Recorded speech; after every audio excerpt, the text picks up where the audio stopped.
શું પ્રશ્ન છે કહો? એક પ્રશ્ન છે હા, બાળલેથી સીધી ચાલ. બરાબર.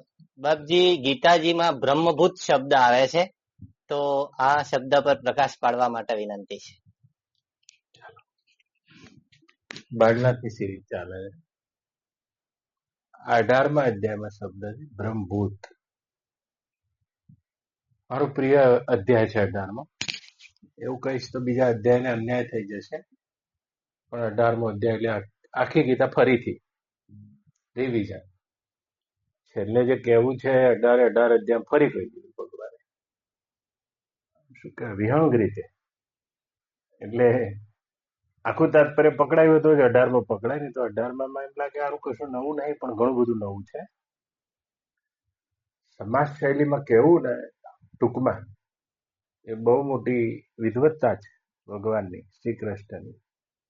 વિસ્તારથી કહેવું હોય તો બરાબર, પણ એનું એ ટૂંકમાં કહી દીધું આમ બધું. એમાં શબ્દ છે બ્રહ્મભૂત પ્રસન્નાત્મા ન શોચતી ન કાંક્ષતી સમજ સર્વેષુ ભૂતેષુ મદ ભક્તિ લભતે પરામ.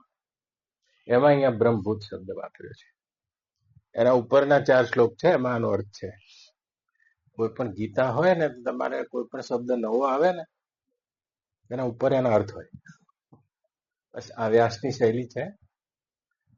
અર્થ નવો આવે એટલે એના ઉપર એના અર્થ હોય, પણ એ જાતે જાતે ના ચડે ને, એવું થાય ને. હા, એના આગળ શબ્દ વાપર્યો છે બ્રહ્મ ભૂયાય કલ્પતે, અને પછી બ્રહ્મભૂત. એટલે સંસ્કૃતનો આપણો અભ્યાસ નહીં, પણ આનો અર્થ ગુજરાતી આવું થાય: જે બ્રહ્માત્મૈક્ય બોધ માટે જે જીવ લાયક બને છે. એટલે બધા લાયક નથી, એ તો નક્કી થઈ ગયું, ભગવાન બોલ્યા. બ્રહ્મભૂત નો અર્થ થાય જેને બ્રહ્માત્મૈક્ય બોધ માટે જે જીવ લાયક બને. બ્રહ્મ ભૂયાય કલ્પતે, એને કહે છે બ્રહ્મભૂત.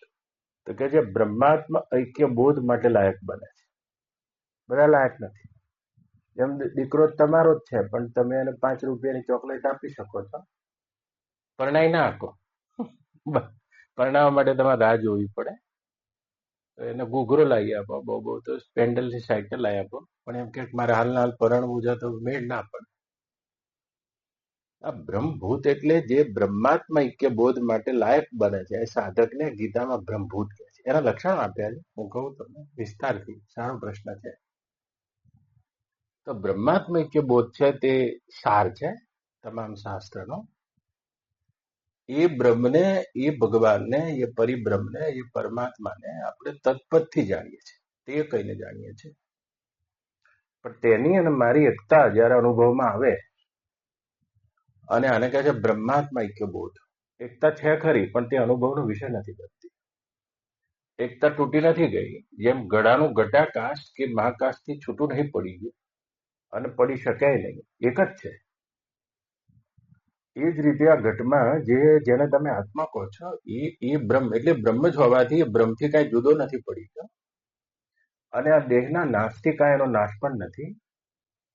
અને જેમ ઘડાના નાશથી કાંઈ આકાશનો નાશ નથી, અને ઘડાના ભેદથી કંઈ આકાશમાં ભેદ પણ નથી. જેમ ગળામાં ઘણા ભેદ છે, એક નાની કુલડી છે, એક મોટી ગાગરડી છે, એક મોટું માટલું છે, પણ આ બધા ઘટના ભેદથી કે આકાશમાં ભેદ નથી પડતો. એ રીતે આ જેટલા પણ ઘટ દેખાય છે, ઘાટ, એ ઘાટથી કંઈ આત્મામાં ભેદ નથી પડતો. તો ઘાટના ભેદથી, ઘટના ભેદથી, દેહના ભેદથી આત્મામાં ભેદ નથી, કારણ કે આત્મા બ્રહ્મ છે. અને દેહના નાશથી એનો નાશ નથી. જેમ ઘડો ફૂટી ગયો, આકાશ નહીં ફૂટતો, એમાં શરીર જતું રહ્યું છે.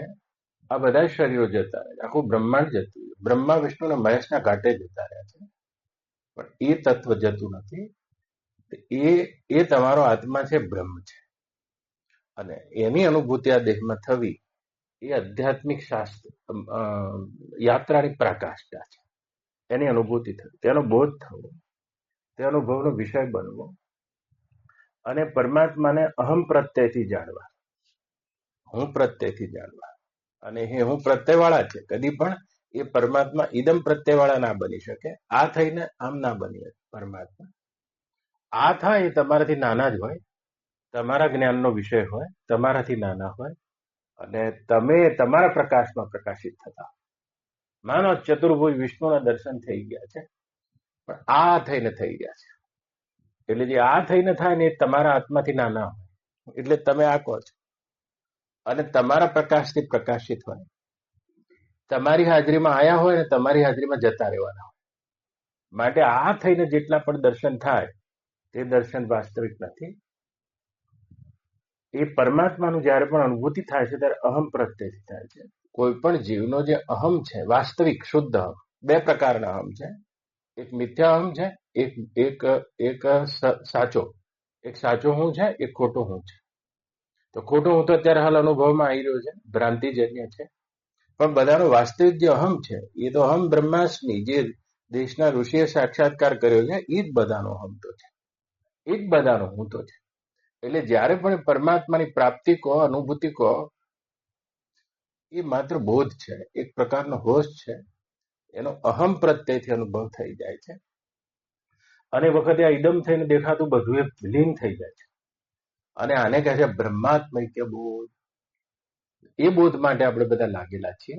પણ એ કોણ એનું યોગ્ય છે, આનું મેરિટ શું, એમ ભગવાન કે છે. ભગવાને કીધું કે બધાને કઈ આ બ્રહ્મ ભૂયાય કલ્પતે, એવા દરેક માત્ર ને આ બ્રહ્મ ભૂયાય નથી બની શકતો. મતલબ જીવ બ્રહ્માત્મૈક્ય બોધ માટે પ્રત્યેક જીવ લાયક નથી. આમ ભગવાન લાયકાત મૂકી દીધી છે. ક્યારે પણ સાધના કરવી હશે તો આ લાયકાતની જ કરવી પડે, યોગ્ય બનવું પડે. હા, તો કોઈ પણ વસ્તુની પ્રાપ્તિ માટે ક્યારે પણ દોડ નથી કરવાની હોતી, યોગ્યતાની પ્રાપ્તિ માટે દોડ છે. આ જોઈએ છે, આ જોઈએ છે, આ જોઈએ છે, કદી મળવાનું નથી. પણ જે ક્ષણે તમે યોગ્ય બન્યા છો એ વસ્તુ તમારો પડછાયો થઈ જાય છે. તો આ બ્રહ્માત્મા કે બોધને પણ આ લાગુ પડે છે. મારે બોધ કરવો છે, બોધ લેવો છે, બોધ લેવો, મારે સાક્ષાત્કાર કરી લેવો છે, પણ એના પાછળ પડવાથી એ નથી મળવાનું. એના માટેની યોગ્યતા શું છે? દરેક વસ્તુ એની યોગ્યતા હાજર થઈ અને તરત એ વસ્તુ હાજર થઈ જાય છે. એવો અહીંયા પરમાત્માની સૃષ્ટિનો અવિચલ નિયમ છે. તો બ્રહ્મ ભૂયાય કલ્પતે, કોણ છે જેને બ્રહ્માત્મા કે બોધ લાગે છે? ભગવાને બહુ લાંબુ લિસ્ટ આપ્યું છે. ચાલો ત્યારે ગીતા છે આ તો. ભગવાન વાચ 17 લક્ષણો છે. એ 17 માંથી એક ઓછું હોય ત્યાં સુધી તે યોગ્ય નથી થયું એમ કે છે. આ તો કૃષ્ણના વચનો છે. એ 17 લક્ષણો છે, એમાંથી એક પણ ઓછું નહીં ચાલે. અને એક જન્મમાં એક થાય તો બહુ સારું, 17 જન્મ લાગે તો કઈ વાંધો નથી. અને જો આજે થઈ જાય તો વાંધો નથી. પણ આ 17 મેરિટ. જેમ 50% બાર સાયન્સમાં આવ્યા છે પછી તમારે મેડિકલમાં એડમિશન લેવા જવું, ફોર્મ ભરો કઈ આનું મેરિટ છે, એનો કટ ઓફ માર્ક છે, એટલેથી કટ ઓફ થઈ જાય છે આખું મેરિટ. તો એ રીતે આ બ્રહ્મ ભૂયાય કલ્પતે કે શ્રી ભગવાન વાચા 17 લક્ષણો છે કે બ્રહ્માત્મૈક્ય બોધ કોને થશે એના કુલ 17 લક્ષણો ગીતામાં ભગવાને આપ્યા છે. 18 અધ્યાય આપણે એનો સ્વાધ્યાય કરી શકીએ છીએ. જયારે આખી ગીતા કહીશ ત્યારે તો લક્ષણો સાથે કહીશ. અત્યારે તમે ગણાવી દો. બાળલાને પૂછ્યું છે તો આપણે ક્યાંક કચાશ રહી ગયો થઈ જાય, ફરીથી રિપેર થઈ જાય, ઘણું બધું બાકી હોય. શ્રી ભગવાન વાચ વિશુદ્ધયા બુદ્ધયા યુક્ત ધૃતાત્મન નિયમ્ય ચ શબ્દાદિ વિષયાન તક્ત્વા રાગ દ્વેષ વ્યુદસ્ય ચ વિવિક્ત દેશ સેવી લગ્વાશી યત વાક કાયા માનસ ધ્યાન યોગ પરો નિત્યમ વૈરાગ્યમ સમાશ્રિતઃ અહંકાર બલમ દર્પ કામમ ક્રોધ પરિગ્રહમ વિમુચ્ય નિર્મમમ શાંત બ્રહ્મ ભૂયાય કલ્પતે એમ કે છે. આમાં 6ઠા ધોરણમાં આખી ગીતા બોલાવી હતી એક દાડ સાહેબે. એ દાડાની યાદ રહેલી કે અમ્મા આવી આજ મારે મને ખબર નહીં અમારા બાગના આગળ બોલવાની થશે. આજે કામમાં આવે, લ્યો ભણેલું કામમાં આવે હો બારના. શું કે છે? આટલા 17 લક્ષણ હોવા જોઈએ એમ કે છે. હું તમને ભાષાંતરે કહું, નોટ પણ કહું. શું કે છે ભગવાન? કોણ બ્રહ્માત્મા કે બોધનો અધિકારી છે? પહેલું લક્ષણ. વિશુદ્ધયા બુદ્ધયા યુક્તા, જેની બુદ્ધિ વિશુદ્ધ થઈને યુક્ત થઈ છે, એમ કે પહેલું લક્ષણ. મારા પરથી કહું, હવે બુદ્ધિ વિશુદ્ધ થવી. જો નહીં ધોઈ રહ્યા છે, તેલ લગાવી રહ્યા છે, બધું વિશુદ્ધ કરીએ છીએ, પણ બુદ્ધિની શુદ્ધિ. આ મનુષ્ય છે ને, મનુષ્ય એ મન પ્રધાન પ્રાણી છે. તો જો બાકીના બધામાં પ્રાણ છે એટલે પ્રાણી કહે છે, પણ મનુષ્યમાં મન છે. હા, મન છે. જો પ્રાણીમાં પ્રાણ જ છે ખાલી, એટલે પ્રાણ ચાલ્યા કરે બસ. એને મન નહીં. તમે ધોકો માર્યો તો પછી લાડવો ખવડો, પાછું ખાવા આવે, મન નહીં એને. પણ મનુષ્યમાં મન છે. બેઠ જાઓ.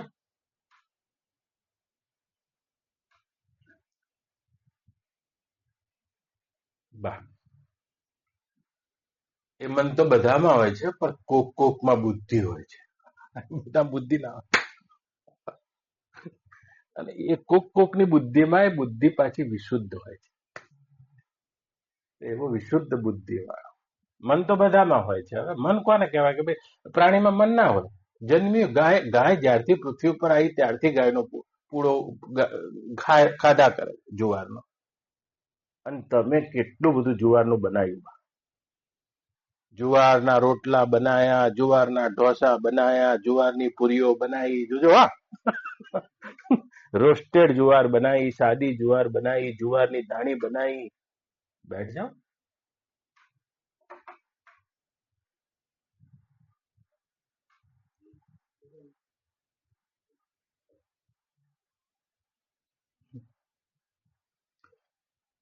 આ તમારું મન છે. તમારા વાસના પ્રમાણે આમ ગતિ કર્યા કરે. પ્રાણીમાં મન નહીં, પણ કોકમાં બુદ્ધિ છે. મનુષ્યમાં કોઈની પાસે બુદ્ધિ છે, બધા પાસે બુદ્ધિ નથી. નિર્ણય કરવાની શક્તિ છે. અને એ બુદ્ધિ પાછી બે પ્રકારની છે. એક મલિન બુદ્ધિ છે, એક શુદ્ધ બુદ્ધિ છે. તો ટૂંકમાં કેવું જોઈશે મારે તો, નહીં તો આ તો 70 દાણા થાય આટલું બોલતા. વિશુદ્ધયા બુદ્ધયા યુક્તા. તો બુદ્ધિનો મેલ શું છે? આપણી પાસે બુદ્ધિ તો છે જ ને, તારા આયા છો આટલા ધક્કા તો ખાવ છો. તો બુદ્ધિ તો છે, તો વાત નક્કી થઈ ગઈ છે. ખાલી તમારી પાસે મન નથી, તમે બુદ્ધિ છે તમારી પાસે. પણ એ બુદ્ધિ શુદ્ધ છે? તો કે શુદ્ધ બુદ્ધિ કોને કહેવાય અને મલિન બુદ્ધિ કોને કહેવાય? મલિન બુદ્ધિ એને કહેવામાં આવે ભાઈના, કે આ બે લક્ષણો હોય ત્યાં સુધી બુદ્ધિમાં મેલ છે. જોજો હા, સુખની લાલચ અને દુઃખનો ભય. અને શાસ્ત્રીય શબ્દ છે હે અને ઉપાદેય વાળી બુદ્ધિ, આમ કે છે. ચાલો, બુદ્ધિની આ મલિનતા છે, સુખની લાલચ.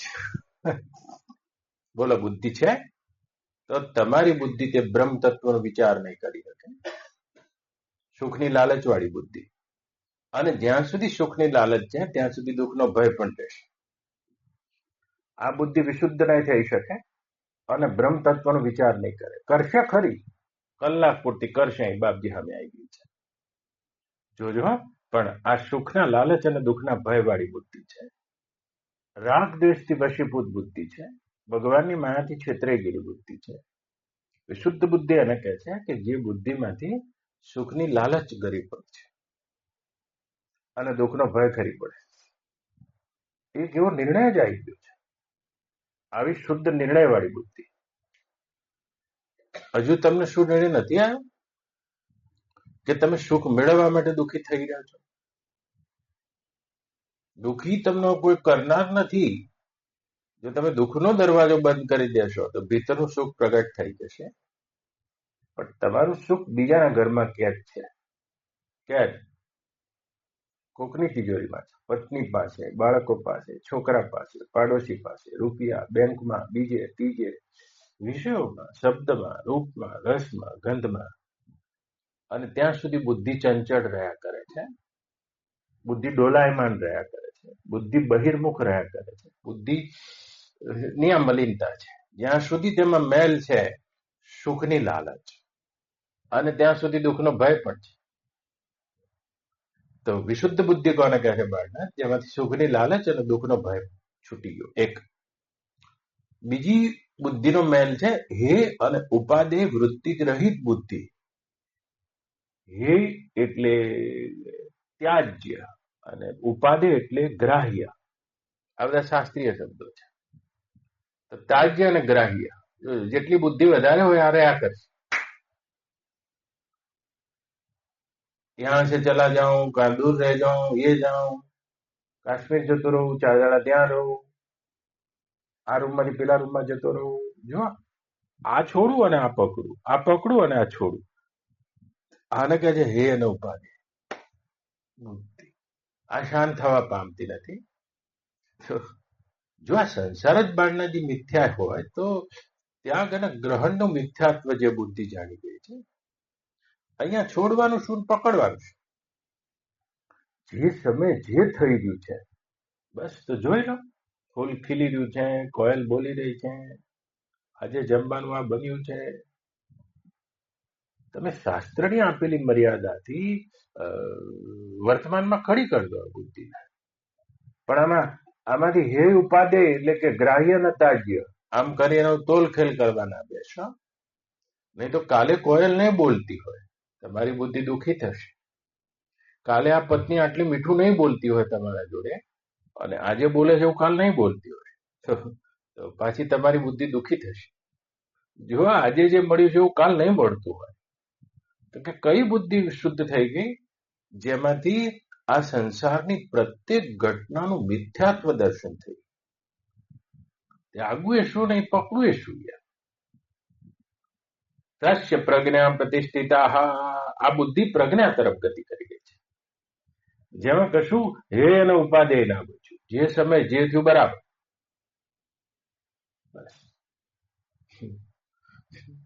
पूरे है वो मर्द जो हर हाल में खुश है, मिला दो अगर माल उस माल में खुश है. स्वामी रामदेव કહે છે પૂરે है वो मर्द जो हर हाल में खुश है. એવી બુદ્ધિ જેમાં હે અને ઉપાદેય નહીં રહે. ત્યાગવાનું શું ને ગ્રહણ પણ શું કરવાનું? અહીંયા આ બુદ્ધિ શુદ્ધ થઈ ગઈ છે, બ્રહ્મ વિદ્યાના લાયક બની ગઈ છે. કોઈ વસ્તુ આવી છે તો એની ઉપયોગી સત્તા છે. જો તમને આ દ્રશ્ય દેખાય છે બાળના, અને એ દ્રશ્યનું મિથ્યાત્વ નક્કી થઈ ગયું છે, તો પદાર્થોનો સંયોગ ક્ષણ પૂરતો છે. તમે આની સાથે યોગ નહીં કરી શકો, તમે આનો ઉપયોગ કરી લો. છે તો ઉપયોગ કરી લો. અને છૂટી ગયું છે તો આપણા ઋષિઓ કહે છે છૂટી ગયું છે તો તમને ખબર હોવી જોઈએ કે આ છૂટવાના સ્વભાવ વાળું હતું, થોડું વહેલું છૂટી ગયું છે. અને છૂટતું નથી, તમારું ખીચું ભરેલું છે. આજે તમારું બધું આખું બધું ભરેલું છે. તો એ જ્ઞાનવાનની બુદ્ધિ કેવી હોય છે? એની ઉપયોગ કરે, બસ ઉપયોગ કરી લો. ખીચું ભરેલું છે તો ઉપયોગ કરી લો. અને જતું રહ્યું છે તો પણ એની બુદ્ધિ ચલાયમાન નથી થતી. એ તો આ બધા પદાર્થોના પરિણામને જોઈ ગઈ છે. શું તમને કોઈ પણ સંયોગનું પરિણામ દેખાય છે? અને સંયોગનું પરિણામ છે તે વિયોગ છે. યાદ રાખજો, એક વાત લખીને રાખજો. આ વિશુદ્ધ બુદ્ધિ કોને કહે છે? હે ઉપાદેય વાળી બુદ્ધિ, કે જે બુદ્ધિમાં નક્કી થઈ ગયું છે કે સંસારનો નિત્ય વિયોગ છે. પહેલા વિયોગ હતો, જો આ બેહાલ તિવારી જે આયા છે, આ સંયોગ કહેવાય. અને જેનો સંયોગ થયો છે એનો થોડી વાર પહેલા વિયોગ હતો. અહીંયા નતા તિવારી છે. વિયોગ હતો અને વિયોગ જ રહેશે. સંસારનો સ્વભાવ છે. જેટલું પણ દ્રશ્ય થઈને તમને દેખાય છે, આ દેહથી લઈને ઇન્દ્રિયો થઈને અનંત અનંત બ્રહ્માંડો દેખાઈ રહ્યા છે, એનો વિયોગ હતો અને વિયોગ રહેશે. માટે આ સંયોગમાં પણ જે વિયોગને જ અનુભવી લે છે.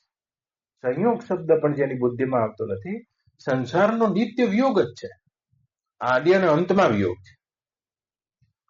1945 મારા લગ્ન થઈ ગયા, ઘણા બોલતા હોય. પણ 44 શું હતું? આ પત્નીનો વિયોગ હતો અને વિયોગ રહેશે. આ ઘરનો વિયોગ હતો, વિયોગ રહેશે. આ પુત્રનો વિયોગ હતો, વિયોગ રહેશે. નંદુબા, આ જેટલું પણ દેખાય છે એનો વિયોગ હતો ને વિયોગ રહેશે. કદી પણ આ દ્રશ્ય દેખાય છે તેનો વિયોગથી અન્યથા કોઈ સ્વભાવ નથી. સંયોગને કોઈ યોગ માની લે છે ના હો. આ જેટલું પણ દ્રશ્ય દેખાય છે એ અદ્રશ્યમાંથી અદ્રશ્ય તરફ જતું હોવાથી આનો નિત્ય વિયોગ છે, આવી જેની બુદ્ધિ થઈ ગઈ છે, નિત્ય વિયોગ. અને પરમાત્માનો નિત્ય સંયોગ છે. તો કે સંયોગ આપણને કેમ અનુભવમાં નથી આવતો? અનુભવમાં એટલે નથી આવતો કે જેનો નિત્ય વિયોગ છે એનો યોગ માની અને બુદ્ધિ ચંચળ થઈ રહી છે. કે વિશુદ્ધયા બુદ્ધયા યુક્ત, કોને કહે છે ગીતામાં? કે જે સંસારનો નિત્ય વિયોગ અનુભવે છે. તો કે હાય હાય, એ તો હાવ લુખો નહીં થઈ જાય, કોરો નહીં પડી જાય. કોરો એટલા માટે નહીં પડે કે સંયોગ કાળે માત્ર એની ઉપયોગી સત્તા જોવે છે, અને વિયોગ કાળે તેની બુદ્ધિ ચલાયમાન નથી થતી, કારણ કે એને ખબર છે આ તો નિत्य वियोग છે. तो कुछ संयोग हो गया उसके पास, ज्यादा पैसा आ गया है, कुछ ज्यादा हो गया है, कुछ जरूरत से ज्यादा होता है, तो ज्ञानवान उसका उपयोग करते हैं बस, और उपयोग होता है. ना इसका संयोग है, ना इसका उपभोग है, ना इसका योग है. इसका तो मात्र नित्य वियोग होने की वजह से कुछ कुछ वर्तमान की सत्ता में इसका आप उपयोग कर सकते हैं, तो करो. નિષ્કામ કર્મ દ્વારા પોતાના અંતઃકરણની શુદ્ધિ માટે, આ વિશ્વ વિરાટની પૂજા માટે આ પદાર્થનો ઉપયોગ કરો. શાસ્ત્ર શું કહે છે? હે અને ઉપાદેય બુદ્ધિથી વૃત્તિથી રહિત આનો ઉપયોગ કરો. તો આવું કરશો તો સુખની લાલચ, દુઃખનો ભય અને હે ઉપાદેય વૃત્તિ છૂટી જશે. તો કે બીજું લક્ષણ શું છે? આવું કોઈને થયું છે? જેની બુદ્ધિ આ દેખાતા દ્રશ્યનો નિત્ય વિયોગ જોઈ રહી છે, ત્યારે પણ તમને શોક થશે ત્યારે તો વિયોગનો જ થવાનો છે. તો તમે નિત્ય વિયોગ જોનારી બુદ્ધિ છે આ તો. અને નિત્ય વિયોગ જોનારી બુદ્ધિ શુદ્ધ છે, અને તેવી બુદ્ધિ વિશુદ્ધયા બુદ્ધયા યુક્ત, આવી બુદ્ધિ બ્રહ્મ તત્વનો વિચાર કરે છે. નહીં તો બુદ્ધિ તો વિચાર જ કર્યા કરે છે કે મારી પાસે જે સંયોગ છે તે કેવી રીતે વધે, હું શું ત્યાગું, શું પકડું, શું લઉં, શું छोड़ी दो, क्या जाऊं, कुछ करके सुखी हो जाऊंगा, कुछ पाके सुखी हो जाऊंगा, कुछ लेके सुखी हो जाऊंगा. बस ऐसे ही बुद्धि चलायमान होती रहती है. तो युक्त बुद्धि इसको बोलते हैं बाणनाथजी, જેની બુદ્ધિમાં આ નિત્ય વિયોગ દેખાઈ ગયો છે. બોધ દ્વારા, સંતોના સંગ દ્વારા, શ્રવણ દ્વારા, મનન દ્વારા, નિધિધ્યાસન દ્વારા तत्विज्ञान अर्थे गुरु मेवा विगच्छेद समित पाणी श्रोत्रिय ब्रह्मनिष्ठ वरिष्ठम, वेद કહી રહ્યો છે. એવા સમિત પાણી બ્રહ્મનિષ્ઠ શ્રોત્રિય સંતો સંગ કરતા કરતા એવી બુદ્ધિ થઈ જાય છે. પંડા બુદ્ધિ કહે છે, પંડિત બુદ્ધિ થઈ જાય છે. હા, તો કે વિશુદ્ધયા બુદ્ધયા યુક્ત, પહેલું લક્ષણ ગણતા જો 17 છે. તો કે કોણ એ બ્રહ્માત્મકનો અધિકારી બને છે? એક તો એની બુદ્ધિ આ થઈ જાય એટલે બુદ્ધિની ચંચળતા નથી, તો દોડ નહીં દે. કોણ તમને દોડાવે છે? એ તમારી હે ઉપાદેય વાળી બુદ્ધિ, સુખના લાલચ વાળી બુદ્ધિ અને દુઃખના ભય વાળી બુદ્ધિ આક્રાંત કરી રહી છે, અને એ તમને દોડાઈ રહી છે. એ જ ખરી પડી. તો પછી શું થશે? શું કહે છે? ધૃતાત્મન નિયમ્ય ચ, શ્રી ભગવાન વાચ. બીજું લક્ષણ છે ધૃતાત્મ નિયમ્ય, જે પોતાના મન ઇન્દ્રિયો ઉપર એક પ્રકારનો સંયમ સાધે છે, નિયમ સાધે છે, નિયમ્ય સાધે છે, નિયમન સાધે છે, સંયમ સાધે છે. આ બીજું લક્ષણ છે. તો આ ઇન્દ્રિયોને મારી નથી નાખવી, મનને મારી નથી નાખવું, આને બેહોશ નહીં કરી દેવું, આને ઊંઘાડી નહીં દેવું, આને વિષયોથી દૂર નથી કરવું, પણ કોઈ એક નિયમમાં લાવવું છે. આ બીજું લક્ષણ. જેમ એક ગિટાર હોય, ગિટારના તાર બે બાજુથી ટાઈટ હોય, સંગીત નહીં વાગે, પણ એક એવો સંયમ, એક પ્રકારનો અધિકાર. જેમ તમારા પગ ઉપર તમારો અધિકાર થઈ ગયો છે અત્યારે, પગ તમે વાળીને બેઠા છો, એવી રીતે બધી ઇન્દ્રિયો પોતાના મન ઉપર જેનું એક નિયમન સદાય છે, સંયમ સદાય છે, એક સંતુલન સદાય છે. યાદ રાખજો. અને આ સંતુલનને સંયમ કહે છે. આ બાજુ નમી જાય એમ પણ નહીં, અને આ બાજુ નમી જાય એમ પણ, અતિ ભોગ બાજુ નમી જાય એમ પણ નહીં, અને બિલકુલ આમ શુષ્ક થઈ ગયો એમ પણ. એક નિયમ. આ બીજું લક્ષણ છે. શું કહે છે ભગવાન? વિશુદ્ધયા બુદ્ધયા યુક્ત ધૃતાત્મન નિયમ્ય ચ શબ્દાદિ વિષયાન તક્ત્વા રાગ દ્વેષ વ્યુદશ્ય ચ. શ્રી ભગવાન વાચ. શું કે છે બળનાથ? શબ્દાદિ વિષયાન તક્ત્વા, આ શબ્દાદિ વિષયોનો સારી પેઠે ત્યાગ કરેલો. ગુરુ આવ્યું. જુઓ, લક્ષ્મણ રેખાના ભીતર છે ત્યાં સુધી આ બધા જીવન છે, પણ લક્ષ્મણ રેખાના પેલી બાજુ જતા રહ્યા એટલે વિષય થઈ ગયા. વિષય થઈ ગયા. શબ્દ વિષય, સ્પર્શ વિષય, રૂપ વિષય, રસ વિષય, વિસજ્જતી વિષય, જે તમને બાંધી રાખે તે વિષય. અને બિલકુલ એના વગર રહી નહીં શકતા. કે શબ્દાદિ વિષયાન ત્યક્ત્વા, આ પાંચે પાંચ વિષયોનો જેને ત્યાગ કર્યો છે, એટલે કે વિષયો પ્રત્યેની લંપટતાનો જેને ત્યાગ કર્યો છે. ખાઈએ આપણે છે, ખાતા ખાતા ખાતા બ્રહ્મનિષ્ઠ પુરુષો પણ હોય છે. એમના મને આપણે શું કર્યું? માત્ર લંપટતા નથી બસ. હા, એ અને આપણી કેવી લંપટતા છે. શબ્દાદિ વિષયાન ત્યક્ત્વા, જ્યાં સુધી આ પાંચે પાંચ વિષયોની બાળના લંપટતા છે ત્યાં સુધી બ્રહ્મ ભૂયાય કલ્પતે ના આવી શકે. લંપટ ભમરાને કહે છે. હા, તો એવો કયો વિષય છે જે જ્ઞાનવાન રામ આયા, કૃષ્ણ આયા, બુદ્ધ આયા તો ખાતે નહીં थे क्या, देखते नहीं थे क्या, सूंघते नहीं थे क्या? પણ એમની પાસે શું નથી? તો કે એ વિષયોની લંપટતા નથી. કોક એવી યુક્તિ છે અને એ યુક્તિને લઈને વિષયો ભોગ નથી કરી રહ્યા, કેવળ નિર્વાહ બુદ્ધિથી જીવન જઈ રહ્યું છે. યાદ રાખજો. તો કે એ કઈ રીતે ખબર પડે? તો બે પ્રકારના મનુષ્યો છે. એક જીવવા માટે ખાય છે અને ખાવા માટે જીવે છે. બસ ખાલી હેતુ ફેર પડી ગયો. તો જો જીવન માટે ખાય છે તો એ વિષય ના રહેતા જીવન નિર્વાહ થઈ ગયો. એક કોળીઓ વધારે ના ખાઈ શકે, એક કોળીઓ ઉપર ખાવો એટલે ના ખાઈએ. અને જે ખાવા માટે જીવે છે, ખાઈને બેઠા છે, 12 વાગ્યા છે, ગોટા આયા છે, આવા જ હતા. ભજીયા આવા જ હતા. શબ્દાદિ વિષયાન ત્યક્ત્વા, બીજું લક્ષણ છે એ શબ્દાદિ વિષયોનો ત્યાગ કરેલો. રાગ દ્વેષ વ્યુદશ્ય ચ, ચોથું લક્ષણ છે એ બ્રહ્મ ભુવાયનું, જેની બુદ્ધિમાંથી રાગ અને દ્વેષ જેને કાઢી નાખ્યા છે, દયનું કરી કાઢ્યું. રાગ દ્વેષથી વશીભૂત થયેલી બુદ્ધિ છે કોઈની.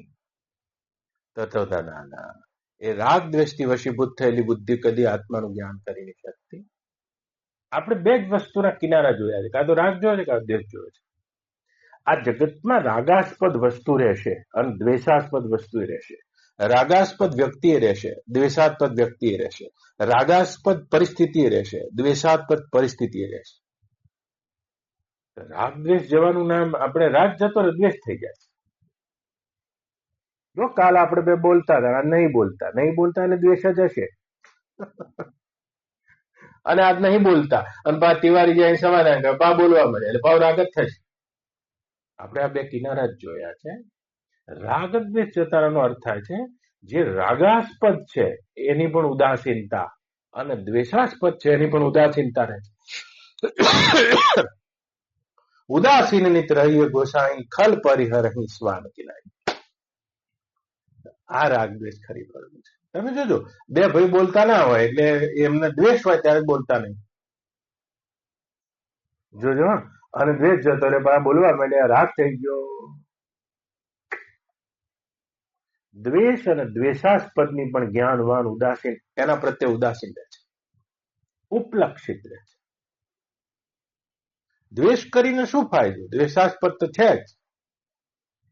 કોઈ ભાઈ છે તમારો, તમારી સાથે નથી બોલતો, ચાલો તો તમે રાગ કરતા હતા, દ્વેષ કરો. દ્વેષ ભીતરને જલાવે છે. તો દ્વેષ કરવા કરતા રાગ દ્વેષ વિદસ્યનો અર્થ થાય છે એ એના પ્રત્યે ઉદાસીન બને છે. ઉદાસીન કોને કહે છે? કે આ કેટલી વારનો સંબંધ છે, આ મારા બા બેઠા છે, આ મા દીકરાનો કેટલી વારનો સંબંધ છે, કાલે વારે હું જ ના ઉઠું, આ સંબંધ ક્યાં સાચો છે? તો પછી દ્વેષ કરવા કરતા તો ઉદાસીન રહેવું સારું. જાણે થોડી વાર છે. હવે કોઈ અણગમતો માણસ છે ગાડીમાં આવી ગયો છે, એનું ચિંતન નહીં કરવું જોઈએ. આપણને બોધ હોવો જોઈએ કે એના સ્ટેશને ઉતરી જશે, બસ. આને ઉદાસીન કહે છે. પણ જયારે દ્વેષાસ્પદ પ્રત્યે દ્વેષ થાય છે ત્યારે એનું ચિંતન થાય છે. તમને જોજો, તમારા હૃદયમાં ઝાંખીને જોઈ જોજો તો તમે બ્રહ્મચિંતનના લાયક કદી પણ આ હૃદય ના બની શકે. કારણ કે હૃદયમાં હંમેશા રાગાસ્પદનું ચિંતન થતું હોય છે. જે બહુ ગમતું હોય એનું ચિંતન થાય છે. તમે રાગાસ્પદ પ્રત્યે પણ ઉદાસીન રહો કે આ તો મારા દીકરા બહુ બધા હારા છે, મારી બહુ સેવા કરે છે, પણ એના પ્રત્યે પણ ઉદાસીન રહો. અને કે આ તો બધા હાવ ખરાબ છે, નહીં કશું કરતા, તો કે એના પ્રત્યે ઉદાસીન રહો. જ્ઞાની કહે છે, આ ગીતાકાર કહે છે, આ ઉદાસીનતા જન્માવી એટલે બોધ જ જન્માવો. ત્યાં કેટલી વારનું છે, કેટલી વારનું છે. જેવા વાદળિયા વિખરાય આ તો પંખીડાનો મેળો. જેવા વાદળિયા વિખરાય આ તો પંખીડાનો મેળો. પણ જોજો, રાગાસ્પદ અને દ્વેષાસ્પદ બંને પ્રત્યે જે ઉદાસીન રહે છે એને કહે છે રાગ દ્વેષ વિદસ્ય છે. રાગે માર ખવડાવે, વિષય માર ખવડાવે છે, આ છેડેથી આ છેડે આવી જાય છે. જ્ઞાનવાન પાસે કાર્ય કલા છે, અને આ સાધક પાસે પણ આ કલા હોવી જોઈએ. અને આ કલા એ છે કે વિદસ્ય છે, બસ. એના પ્રત્યે ઉદાસીન રહેવું, આનું જ નામ વૈરાગ છે. વૈરાગ એટલે ધૂણા નહીં. વૈરાગ એટલે તો આપણે જેમ જ આ ગમતો તો આ નહીં ગમતો, એટલે આપણને આ સંસાર આજે સુખરૂપ થાય છે અને કાલે બિલકુલ એકદમ ત્યાગવાનું મન થાય છે. આ વૈરાગ નહીં. સુખરૂપ અને દુઃખરૂપ બંને વસ્તુ વ્યક્તિ પરિસ્થિતિ પ્રત્યેક ઉદાસીનતા બુદ્ધિમાં આવી જવી, એ ખબર પડી જવી, આની મર્યાદા દેખાઈ જવી. અને આને કહે છે રાગ દ્વેષ વિદસ્ય છે. કોઈ એવો સંગ નથી, કોઈ એવો સાથ નથી, કોઈ એવો સંબંધ નથી, કોઈ એવી પ્રાપ્તિ નથી, કોઈ એવો લોક નથી જે કાળમાં કપાયેલો ના હોય, ક્ષણભંગુર ના હોય. થોડી વારમાં હમણાં તમે ક્યાં છો ને હું ક્યાં છું, આ સંબંધ ક્યાંય સાચા નથી, ભલે ગુરુ શિષ્યને કેમ ના હોય.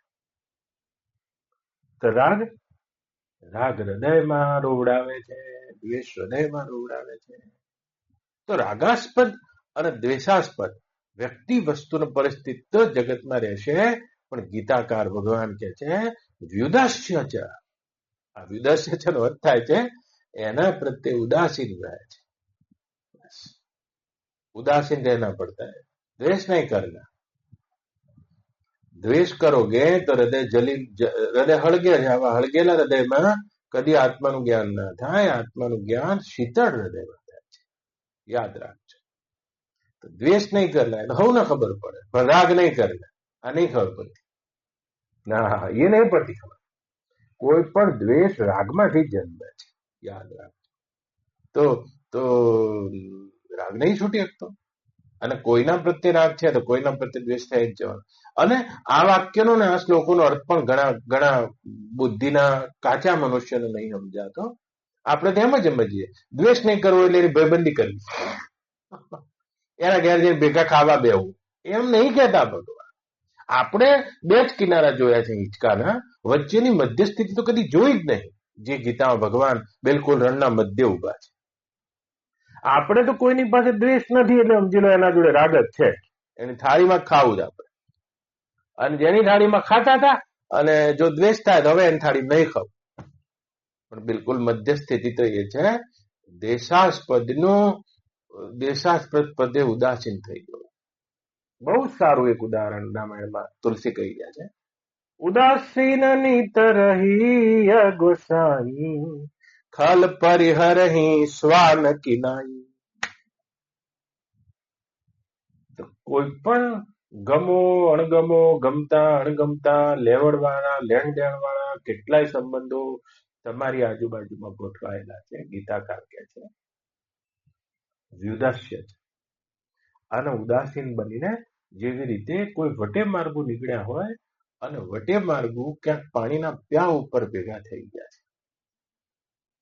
ઉનાળાનો દિવસ છે, બધા પ્યા ઉપર ભેગા થઈ ગયા. કોઈ હિન્દુ, કોઈ મુસલમાન, કોઈ સંન્યાસી, કોઈ જાગા, કોઈ ગમતા, કોઈ અણગમતા, કેટલાય ભેગા થઈ ગયા. કેટલી વાર हे राम जी, इस संसार को एक सराय जानो. जैसे एक सराय होती है धर्मशाला, वहां एक रात के लिए सब मिलने आ जाते हैं. हे राम जी, इस संसार को प्याऊ जानो. એમ કે છે. જેમ જેમ તરસ્યા ઉનાળામાં પ્યાસા વટે મારવું અને પ્યા ઉપર કોઈ મુલાકાત થઈ ગઈ છે. શું મુલાકાત? શેની મુલાકાત? કોણ કોના પુત્ર છે, કોણ કોના પિતા છે, કોણ કોના ભાઈ છે, કોણ કોની બેન છે, આવું કશું છે નહીં. તો કે આવું બધું રાખીને પણ તમે રાખી શકો છો વ્યવહારિક સત્તામાં. તમે ખાલી મુક્ત થઈ શકો છો દ્વેષાસ્પદના દ્વેષથી ઉદાસીન રહીને, અને રાગાસ્પદના રાગથી ઉદાસીન રહીને. અને જો તમે રહી નહીં શકતા તો તમે બ્રહ્મ ભૂયા કલ્પતે નથી, બ્રહ્મ જ્ઞાન નહીં કરી શકો. કેમ? કારણ કે રાગાસ્પદ સાથેનો રાગ તમને બાંધી રાખે છે, અને દ્વેષાસ્પદનો દ્વેષ તમને બાંધી રાખે છે, અને હૃદયમાં આનું ચિંતન થઈ જાય છે. હૃદય કદી પણ ચિંતન વગરનું રહી નહીં બની શકતું. હૃદયમાં જેવો રાગાસ્પદ વ્યક્તિ આવે છે અને એ જ આકારે હૃદય થઈ જાય છે. અને જુઓ, અનંત જન્મોથી તમારા હૃદયના આકાર ઘડાઈ ગયા છે, હૃદયના આકાર થઈ ગયા છે. રાગાસ્પદ અને દ્વેષાસ્પદના ચિંતન કરી કરીને એ આકારે થઈ ગયા છે. માટે બ્રહ્મ ભૂયા, એ બ્રહ્મ જ્ઞાન માટે આ હૃદય યુક્ત નથી બની શકતું. શ્રી ભગવાન વાચ. કે બીજું લક્ષણ જોઈએ છે. હવે અંદરના લક્ષણ કે વિવિક્ત દેશ સેવી લઘ્વાશી યતવાક કાયા માનસ. વિવિક્ત દેશ સેવી, એકાંત દેશનું સેવન કરનારા મનુષ્યો આત્મજ્ઞાન માટે લાયક બને છે. ક્યારે ક્યારે 1 કલાકના વચ્ચે 5 મિનિટ એવી કાઢી લો કે જેમાં તમે એકાંત, બ્રહ્મચિંતન માટે તમારી વૃત્તિ એકાંતમાં, તો તમને તમારું એકાંત નિર્માણ કરતા આવડવું જોઈએ. તમે 24 કલાકમાં આખા ઘર માટે મહેનત કરી રહ્યા છો, પણ 1.5 કલાકનો એકાંત કાઢી લો. વિવિક્ત દેશ છે. હા, તો એકાંત કાઢી લો. તમને આવડે છે તો પછી મહિનામાં 1 દિવસ એવો કાઢી લો, 3 દિવસ કાઢી લો, 12 મહિનામાં 1 મહિના કાઢી લો. હા, એમાં એકાંત તમને સેવતા આવડવું જોઈએ. આ સાધકની અવસ્થામાં એકાંત પચાવવો એ બહુ જ મોટું પચાવવું અઘરું છે. તમે જોજો, તમારા હૃદયમાં જ્યાં સુધી રજોગુણની અધિકતા હોય, તમે એકલા ના રહી શકો. અને તમે એકલા જો રહી નહીં શકતા, સમજવાનું તમે સાધક નથી. બ્રહ્મ જ્ઞાન તો બહુ દૂરની વાત છે. તમે એકલા નહીં રહી શકતા. તમારે 5 મિનિટ થાય એટલે પાછું એનો ફોન જોઈએ, એના ડબલા જોઈએ છે, એના ફોન જોઈએ છે, એના ગપાટા મારવા જોઈએ, કોકને પૂછવા જોઈએ છે. જીવ શું, બ્રહ્મ શું, આત્મા શું, ઢીકણું શું, પૂછડું શું, શબ્દોના વઘાર કરવા જોઈએ. તમને ચૂપ રહેતા આવડે છે? મૌન રહેતા આવડે છે? એકાંતમાં બેસતા આવડે છે? વિવિક્ત દેશ સેવી. હા હા, એ ગીતાનો શબ્દ છે 18માં અધ્યાય. તો આ એકાંત સાધવાની જો તમને કલા આવડી ગઈ, તો શરૂઆતમાં તો તમારે એકાંત દેશમાં જવું પડશે, પણ પછી તો રણના વચ્ચે પણ તમે તમારો એકાંત સાધી લેશો. તમારામાં કલા આવી જશે તો. પણ એના માટે તમારે એકાંત દેશનું સેવનથી શરૂ કરવું પડે. વિવિક્ત દેશ સેવી. ઘરમાં શું કોઈ ખૂણો એવો છે ખરો કે જેમાં તમે તમારા એકાંત માટે રાખ્યો છે? તો આખા મહિનામાં કોઈ તમારા કમાયેલા કલાક છે જે તમે તમારા એકાંત માટે રાખ્યા છે? કે તમે આની જ કડાકૂટ કરી જવાના છો? કે તમે ચૂપ થવાના છો કદી? બાળનાથજી, ઝાલાજી, કદી ચૂપ થવાના છો? કે આ શું કે છે, આ શું કે છે, ઢીકણું શું કે છે, પૂછડું કે છે? ના ના, તમને ચૂપ થતા ફાવે છે? તમને તમારા ઊંડાણમાં જતા ફાવે છે? તમને આ બધા વ્યક્તિઓથી એકલા પડતા ફાવે છે? તમને ઇન્દ્રિયોથી એકલા પડતા ફાવે છે? તમને મનથી એકલા પડતા ફાવે છે? આ વિચારોથી એકલા પડતા ફાવે છે? અને આ બધાથી એકલા પડતા ફાવવાની કલાને ભગવાન કહે છે વિવિક્ત દેશ છે. અને જો તમને એકલા પડતા ફાવતું જ નથી, તો આ તો બાર તો પત્તાનો મેલ છે. તમારા મિત્રો કાલે નહીં રહે, તમારી પત્ની કાલે નહીં રહે, તમારું બેંક બેલેન્સ તારે નહીં રહે. જે હાથ તમારો છે એ હાથનો લકવો મારી જશે. આ શરીર નહીં રહે. કાલે મોઢામાંથી ફીણ નીકળશે. ના, પણ તમને તો એકલા પડતા આવડતું જ નથી. તમારા માટે દુઃખ તમે નિર્માણ કરી રહ્યા છો. ગીતાકાર કહે છે વિવિક્ત દેશેવી. આગળનું લક્ષણ કહે છે લઘવાશી. એ અર્જુન જે લઘવાશી છે. લઘવાશનો અર્થ થાય છે લઘુ ભોજન કરવા. તો પહેલું તો જીભનું જ લઘુ ભોજન છે. લઘુ ભોજન ઉણોદરી કે છે. 4 કોળિયા ખાઈએ બરાબર, તમે 2 જ ખાધા છે. અને બધી ઇન્દ્રિયોના જે લઘવાશી છે, બધી ઇન્દ્રિયોના, આને લઘવાશી કહે છે. પણ એ આત્મજ્ઞાનના લાયક બને છે. બહુ જે બધી ઇન્દ્રિયોના અતિ ભોગમાં ખાઉધરા છે. લઘવાશી ટૂંકમાં કહું છું, યત વાક કાયા માનસા ભગવાન વાચા. યત યત એટલે યત્નશીલ છે. જે વાણી કાયા અને માનસને સંયમમાં લાવવા માટે યત્નશીલ છે. વાક યત વાક, જે વાણીને સંયમમાં લાવવા યત્નશીલ છે. યત, ગીતાનો યત શબ્દ બહુ સારો છે.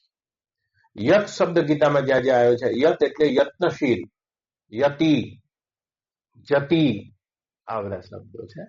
યતાત્મા, યત, યત એટલે જે યત્નશીલ છે. જતિની આટલી જ વ્યાખ્યા, જે યત્નશીલ છે. પડી જાય પણ ફરી ઉભો થાય, પડી જાય પણ ફરી ઉભો થાય, આને યત કહે છે. અને એક પહોંચે છે વાક. તો પહેલી વાણીમાં યત કોણ છે? તો જુઓ, વાણીનું યત એટલે શું? બાજલા કોઈ નિરર્થક બોલે જતા હોય છે. પણ શું કરવા બોલો છો? આનો અર્થ શું છે? નિરર્થક બોલે જતા હોય, અર્થ વગર બોલે જતા, બસ બોલે જ જતા. કેમ બોલે છે એને જ નહીં ખબર. ના ના ના, પાણી અને વાણીને જેમ ઘીની જેમ વાપરે છે, એમ ભગવાન મહાવીર સ્વામી કહે છે. યાદ રાખજો, જે વાણી ઓછું બોલે છે, યથાર્થ બોલે છે, સત્ય બોલે છે, અને એની વાણીમાં એક પ્રકારની ઓજસ્વીતા આવે છે, ગંભીરતા આવે છે, ગાંભીર્ય આવે છે. પહેલા તો શરૂઆતમાં એ સત્ય બોલે છે, અને જયારે સાધના થઈ જાય ત્યારે પછી એ બોલે એ બધું સત્ય થવા માંડે છે. જા તારે દીકરો થઈ જાય, થઈ જ જાય. આ શું થયું ભાઈ? જા તારું આમ થઈ જાય. શ્રાપ અને વરદાન શું છે? આ વાણીનું હોજ છે. પહેલા એને સત્ય બોલવાની સાધના કરવી પડે છે, અને પછી એ બોલે સત્ય થાય છે. યાદ રાખજો. હા, પણ એ બોલે બધું સત્ય થઈ જશે. સત્ય પુરુષો જે બોલે સત્ય થાય એનું કારણ આ છે, કારણ કે યત વાક કાયા માનસા છે. જે તે નિરર્થક નથી બોલતા, જે એકની ચાડી બીજાને નથી કરતા, જે જૂઠું નથી બોલતા, નિરર્થક નથી બોલતા, એકની ચાડી બીજાને નથી કરતા. જોજો હા, આ બધી વાણી પૌરુષ કઠોર વાણીનો સંભાત પ્રયોગ નથી કરતા. યત વાક કાય માનસા, વાણી ઉપર કંટ્રોલ થઈ ગયો. બીજો કાય, ગીતામાં કહે છે ऐसा नहीं कि बैठे हाथ हिल रहा है, पैर हिल रहा है, ये हिल रहा है. તમે જોજો આમાં ઘણા રોટલી બનાવતા આમાં થઈ ગયા. આમ સવારમાં કેસે ના પડતા હોય. આ શું છે? તમને તમારી કહે એટલી આટલી હલે તો કેમ યાર? શા માટે હલી રહી? ઘણા જોજો બસ કે મને તો આ રીતે જ કેમ હનુમાન ચાલીસાના પાઠ કરું.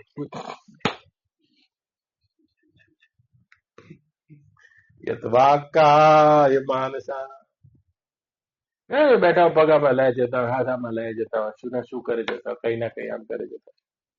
કંઈક આમ બોલતા હોય તો આમ કાનમાં હાથ કરી જતા હોય, આમ ના કરી જતા હોય. શું છે? પણ જે તમારા ધ્યાન બાર શરીરમાં ચેષ્ટા થઈ રહી છે, અને એ તમારા ભીતર મનની વિક્ષિપ્ત દશા બતાવે છે.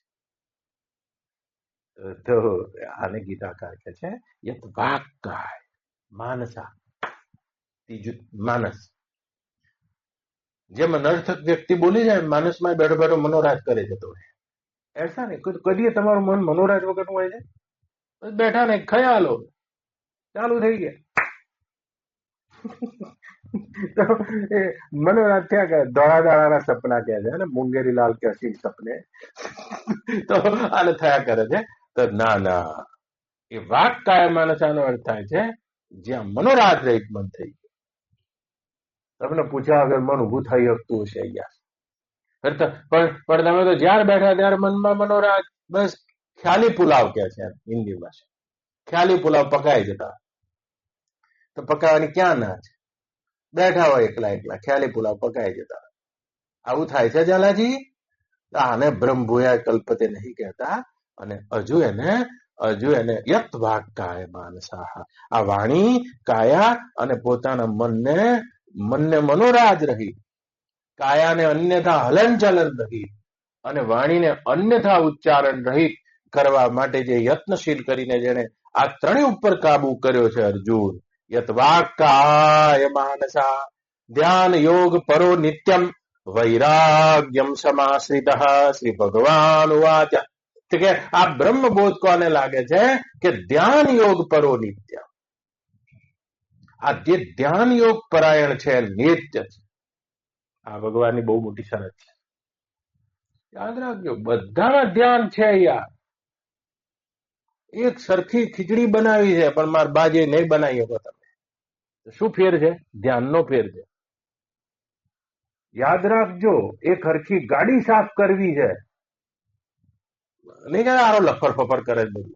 શું ખામી છે? ધ્યાનની કમી છે. આટલા બધા સત્સંગ સાંભળી રહ્યા, જોઈ લો. આટલા બધા સત્સંગ સાંભળી રહ્યા તમે, શું કીધું તું?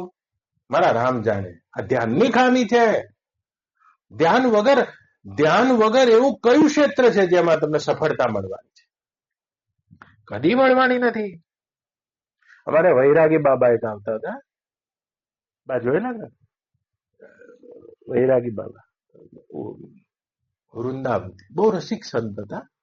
છેલ્લે ગળું થઈ ગયું પણ વેદ મંદિરમાં આવે અને પછી ભાગવતના શ્લોકો બોલે. એવું ગુડ ગુડ બોલે, કોઈને સંભળાય નહીં કશું શું કહેવા માંગે. 1.5 કલાકનું પ્રવચન હોય અને મારા બા જોડે આવ્યા. અને પછી સાંજે જમીન આમ બેસે ને, મારી ઉંમર એ વખતે 18 વર્ષ. પછી વૈરાગી બાબા જોડે અમે જતા, હું જતો, બહુ સારા. તો પછી મારા બા કે શું કહેતા હતા, એટલે એમને જ્યાંથી ચાલુ કર્યું હોય ત્યાંથી 1.5 કલાકની કેસેટ, ત્યાંથી મારા બાને કહું આવું કહેતા હતા. એટલે એ સાંભળેલું ફરી નહીં સાંભળવા, વાંચેલું ફરી નહીં વાંચવા, જોયેલું ફરી નહીં જોવા, તો કે આવું થતું જ નહીં. આ ધ્યાનની ખામી છે. તો ધ્યાન છે તે પરમાત્મા પ્રાપ્તિનું અનિવાર્ય દ્વાર છે. તમે એને હાવ કાઢવા જશો મેળ નહીં પડે, ના પાડે. એટલે તમે 5 મિનિટથી શરૂ કરો એમ કે છે. જપનો આખો પીરિયડ પૂરો કરીને, નામ જપનો પીરિયડ પૂરો કરીને તમે એની એક આદત નાખો, એક એકાગ્રતાને ભીતર કેળવવા કોશિશ કરો. ધ્યાન યોગ પરો નિત્ય. કારણ કે અમારે તો શું ધ્યાનની જરૂર, કે ધ્યાનમાં આવી જાય પૈસાની ધ્યાનની જરૂર. ઘણા એવું બોલતા હોય. એટલે હવે સરખી શરદી થશે ને તો આખું ઘર અદ્દર લેવાના તમે. આ હલી જશે બ્રહ્મ જ્ઞાન, હું બ્રહ્મ છું. હા, એટલે તો અહીંયા ગીતામાં શબ્દ વાપરી દીધું, ધ્યાન યોગ પરો નિત્ય. એ ઘરકી શરદી તો આખા ઘરને મારવા દોડતા હોય અને વાતો કરતા હોય કે જેમ લાકડામાં લાકડાની પૂતળી દેખાય છે તે રીતે બ્રહ્મા જગત દેખે. એમ નહીં ચાલે કાચું. ધ્યાન યોગ પરો નિત્ય. એકાગ્રતા છે અને એ આ જોઈએ છે જે તમારા મનનું નિરુદ્ધ ડાયમેન્શન છે, એ તમારે રોજ થોડું 5 મિનિટથી ચાલુ કરવું જોઈએ. પણ ગીતામાં ભગવાન ક્યાં છે? હું એ કહું ધ્યાન યોગ પરો નિત્યમ, કે ભગવાન બીજું કશું છે? વૈરાગ્યમ સમાશ્રિત. અને વૈરાગ્ય સમાશ્રિત આગળનું કે છે. વૈરાગ્યની તો વાત થઈ ગઈ. वैराग्य मानी छोड़ देना नहीं, वैराग्य मानी छूट जाना. क्या छूट जाना? रागास्पद और द्वेषास्पद का चिंतन छूट जाना, इसी को वैराग्य बोलते हैं. तो रागास्पद वस्तु रहने दो, व्यक्ति भी रहने दो, लेकिन उसका चिंतन हृदय से छूट जाना. हाथ से छूटना उसको त्याग कहते हैं, लेकिन हृदय से छूटना इसको वैराग्य. इसका चिंतन अन्यश्च दोष गुण चिंतन मास भुक्त्वा सेवा कथा रसमहो नितराम पिबत्वम. दूसरों के गुण और चिंतन से वैरागवान का चित्त मुक्त हो जाता है. वैराग में कुछ बाहर से नहीं छूटता है, चिंतन से छूटता है. और संसार कहीं बाहर से नहीं पकड़ता है, चिंतन से ही पकड़ता है. तो जिसके प्रति राग है उसका चिंतन होता रहता है. तो हम वैराग का क्या समझते हैं? द्वेष हो जाना, घृणा हो जाना, छूट जाना, भाग जाना. આનું નામ વૈરાગ નથી. રાગાસ્પદ અને દ્વેષાસ્પદ નું ચિંતન છૂટી જવું એને ભગવાન વૈરાગ્ય કહે છે. વૈરાગ્યમ સમાશ્રિત. તો કે બીજું કશું છે તો કે આ 6 વસ્તુ જે છોડી દે છે, મરી ગયા અને ગીતા ઉપડી. અહંકાર બલમ દર્પ કામ ક્રોધ પરિગ્રહ વિમુચ્ય શાંત નિર્મમો બ્રહ્મ ભૂયાય કલ્પતે. શ્રી ભગવાન વાચ. આ બ્રહ્મ ભૂયાય કલ્પતે આટલી 6 વસ્તુ છોડી દે. અહંકાર બલમ દર્પ કામ ક્રોધ પરિગ્રહ. અહંકાર અહંકાર છે ને અસ્મિતા વધારે છે, યાદ રાખ. બળ છે ને એ કર્મોની શૃંખલા વધારે છે. દર્પ છે એ બીજા પ્રાણીની ધિક્કાર અને ધૃણા વધારે, તિરસ્કાર વધારે. અહંકાર બલમ દર્પ. કામ છે એ ભીતરથી તમને કંગાળ કરે. ક્રોધ છે તે ભીતરથી હળગાવે છે. અને પરિગ્રહ છે તે ભગવાનથી વિમુખ કરે છે. આ 6 ગણાયા છે 18 માં. અહંકાર અસ્મિતા વધારે. હવે તમે દરબાર છો સાચું ઝાલાજી, પણ જો આનો અહંકાર થશે તો અસ્મિતા વધારે. હટ આગો જાઓ દરબાર છું. મરી ગયા. આ દરબાર થી બી બધા લાગશે યાર. હટ. તો અહંકાર છે તે અસ્મિતા વધારે છે. કે સારું અહંકાર વગર તો ક્રિયા કેવી રીતે થાય? જેવી રીતે નાટકમાં કોઈ વ્યક્તિની ક્રિયા થાય છે. નાટકમાં કોઈ રાણા પ્રતાપ બની ગયો છે યાર, કે ભાલો લીધા વગર આવતા હશે હવે, અને એ જ અહંકારથી ક્રિયા કરે છે. પણ તે એનો અહંકાર અસ્મિતા નથી બનતો, એની ઓળખ નથી બનતો. પણ આપણો અહંકાર આપણી અસ્મિતા બની જાય છે. અને આપણી અસ્મિતાઓ કેટલી કેટલી વધેલી છે જો. અને જેવી એની કોઈ પણ પ્રકારની અસ્મિતા વધી ગઈ, બધું છોડાઈ દીધું, તમે સાધુ બની ગયા બારના. તમે હટો કે તમને ખબર નહીં હું સંત છું, આ પંગતમાં નહીં બેહું. એટલે આચાર્ય નહીં બનવાનું બાળનાથ, આત્મા બનવાનું. આચાર્ય બની જાય કે હું આચાર્ય છું, હવે આ બકરું કાઢતા ઊંટ બેઠું યાર, આ કઈ રીતે કાઢવું મારે? કઈ રીતે જાય? આ કઈ રીતે જાય કહો? એક વાણિયા રહેતા હતા, એમાં 2 માળનું ઘર હતું. 2 પણ ધણી ધણિયાની એકલા છોકરા હતા ને બા તે ભાડા આપ્યું ઉપર. શેઠાણીએ કીધું કે આ ઉપરનો માળ ખાલી રહે છે ભાડા, પણ કે ભાડાની લાલચ કરીશ તો અમદાવાદ છે, પણ એમ કે બધા ભાડા હાલે છે, બેઠું ભાડું 15,000 આવશે, અને આપણે ધણી ધણિયાની કરવાનું શું? એમ કે 15,000 એક નોકર રાખીને શાંતિથી કામ થાય, ભાડા હાલ દો. ભાડાની લાલચમાં હાલ્યો, 1 રૂમ હાલ્યો ઉપરનું 15,000 ભાડું. પણ હવે તો ભાડું તો એવા આયા નંદુબા કે ખાલી જ ના કરે માટે. ભાડું એ ના હાલે ને ખાલી એ ના કરે. આ તો હારું વાણિયા કીધું કે શેઠાણી જો આ તારા કીધે ભાડું એ ગયું ને ખાલી એ કરતા ને. એવામાં કોઈ આવા સંત જતા હતા ઝાલાજી જેવા, જમવા બોલાયેલા એ શેઠાણી ધર્મલાભ કરીને ઉભી રહી. એટલે ધર્મલાભ આલ્યો, પણ કે આવો ધર્મલાભ નહીં જોતો, તમારી પાસે કોઈ ઉપાય છે? એમ કે આ ખાલી કરતા નહીં. કે આમાં શું ખાલી કરતા? ખાલી કરાવી દો 15 દાડા. એમણે શું કર્યું બા, કાનપુરના 2 ભૈયાજી હતા, બાજુમાં રૂમ ભાડે. બીજા ભરવા જ લાય. કાનપુરના ભૈયાજી, છોરા ગંગા કિનારે વાળા.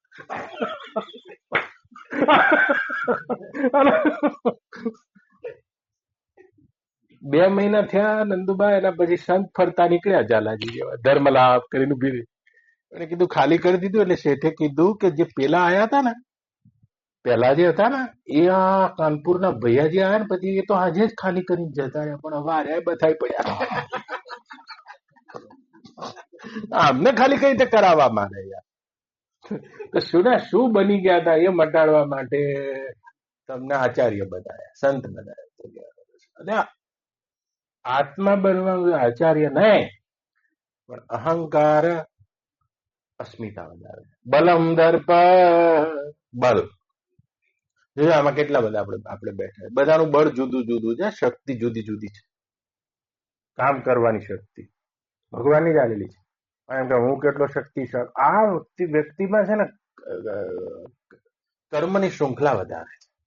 એ કરના એ કરના એ કરના, હજુ 1 માળ લઈ લેવો છે, હજુ આર્યો કરવું છે, હજુ આ કરવું છે. જો આ અતિ બળ છે એ કામ રાગ વિવર્જિતમ બળ મારી વિભૂતિ છે.